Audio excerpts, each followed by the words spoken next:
प्राचीन समय की बात, एक ब्राह्मण देव थे।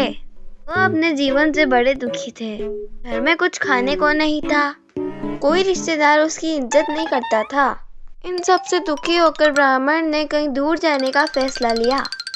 वह ऐसी सोच में डूबा और घने जंगल की ओर चल पड़ा। चलते चलते शाम हो गई। थक हार कर वो एक पेड़ के नीचे बैठ गया और सोचने लगा, कोई शेर आ जाए और मुझे खा ले, उसकी भी भूख मिट जाएगी और मेरा भी संकट दूर हो जाएगा। उसी समय उसने देखा एक शेर सामने से आ रहा था। जैसे ही शेर ने उसको देखा, वो वहीं पे रुक गया। उसी पेड़ पे शेर का मंत्री हंस बैठा हुआ था। शेर ने हंस से कहा, अरे दीवान जी, आज तो शिकार हमारे सामने खुद आ गया। क्या बात है, आपके राज में तो मजे मजे हो रहे हैं। हंस ने ब्राह्मण को देखा और सोचने लगा, पता नहीं ये कौन दुखी आदमी है। इस खूंखार शेर ने तो पता नहीं कितने जीवों को मार रखा है, पर इस ब्राह्मण को तो मुझे बचाना ही चाहिए। यह सोचकर वह शेर से बोला, हे महाराज, ये ब्राह्मण आपका कुल पुरोहित है। यह तो आपको ढूंढता ढूंढता यहाँ पहुँचा है। आपके पूर्वज इसका बड़ा ही सत्कार करते थे। जाइए महाराज, इनको अपने साथ ले जाइए और इनको किसी भी प्रकार का कष्ट ना हो, इसका ध्यान रखिए महाराज। शेर भी अपने मंत्री की बात मानता था। वह झट से ब्राह्मण के पास गया और बोला, हे ब्राह्मण देव, मैं आपको नमन करता हूँ। चलिए आप मेरे साथ चलिए, मैं आपको स्वादिष्ट भोजन करवाता हूँ। आपको मेरे साथ यहीं रुकना होगा जंगल में महाराज, चलिए मेरे साथ। और वह ब्राह्मण को अपने साथ ले जाता है और स्वादिष्ट भोजन कराता है तथा वो उनको एक जगह खोदने के लिए बतलाता है। ब्राह्मण जब उसको खोदता है तो उसको बहुत सारा धन मिलता है। ब्राह्मण धन लेकर शेर से अनुमति लेकर उसके घर चला जाता है। इस तरह ब्राह्मण अमीर बन जाता है। एक दिन ब्राह्मण की पत्नी ने ब्राह्मण से कहा, अजी सुनते हो, आप तो कहते हो कि हमारे यजमान बहुत ही अच्छे हैं, तो उनको अपने घर क्यों नहीं बुलाते आप? जबकि उनकी वजह से अपने को सब कुछ मिला है, तो आप उनको जरूर अपने घर लेकर आएं। जाइए स्वामी, उनको निमंत्रण देकर आइए। पत्नी की बात सुनकर ब्राह्मण शेर के पास गया और उनको खाने पे आने का न्योता दिया। शेर बोला, अरे महाराज, इतना कष्ट करने की क्या जरूरत है आपको? हम ठहरे जंगली जानवर, हमको देखकर आसपास के लोग भाग जाएंगे। हम ऐसे नहीं आ सकते। अगर हम आएंगे तो हम रात में ही आ पाएंगे। ब्राह्मण ने उनको खूब आग्रह करके मना लिया। अगले दिन दोनों ब्राह्मण के घर पे चल पड़े। जैसे ही शेर ब्राह्मण के घर पे पहुंचा, उसे देखते ही उसकी पत्नी डरने लगी। तब ब्राह्मण ने कहा, अरे भगवान, डरो नहीं, यही हमारे जजमान हैं। इन्हीं की वजह से हमें बहुत सारा धन मिला है। आप चिंता न करो, ये आपको कुछ नहीं करेंगे। ठीक है स्वामी, जैसा आप कहें।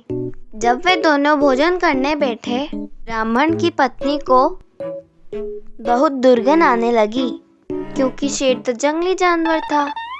भोजन करने के पश्चात ब्राह्मण की पत्नी ने कहा, कैसे जजमान है तुम्हारे? इनके मुंह से कितनी दुर्गंध आ रही है।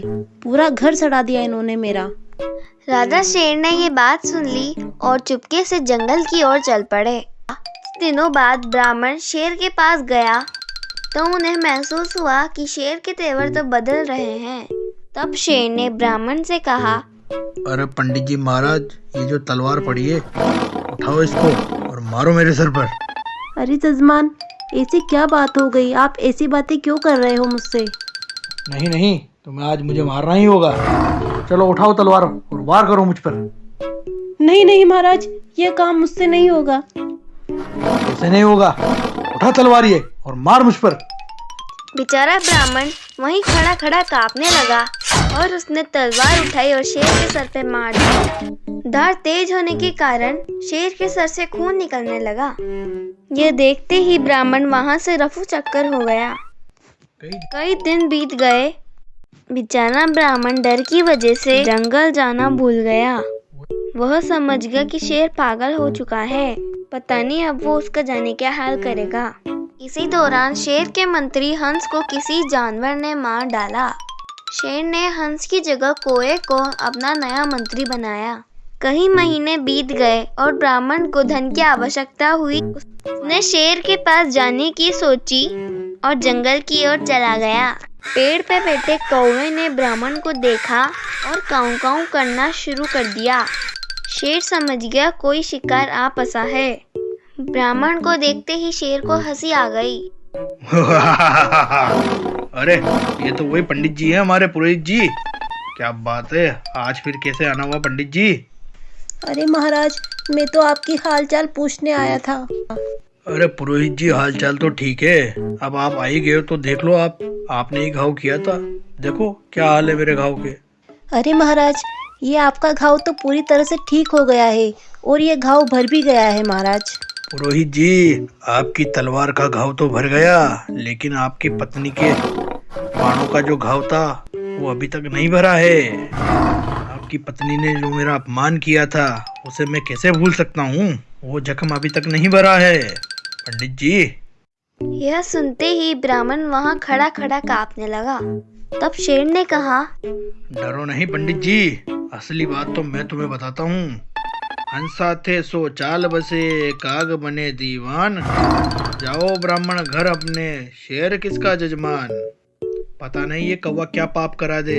अब तुम दोबारा यहाँ मत आना, समझ गए? इस कौवे के चक्कर में तुम्हारे तोते उड़ सकते हैं कभी कभी, इसलिए भूल कर भी इधर मत आना अब तुम। शेर की बात सुनकर ब्राह्मण ने सोचा, जान बची तो लाखों पाए, लौट के बुद्धू घर को आए, और चुपचाप पतली गली से निकल लिया। वीडियो को लाइक, चैनल को सब्सक्राइब जरूर करें। Thank you.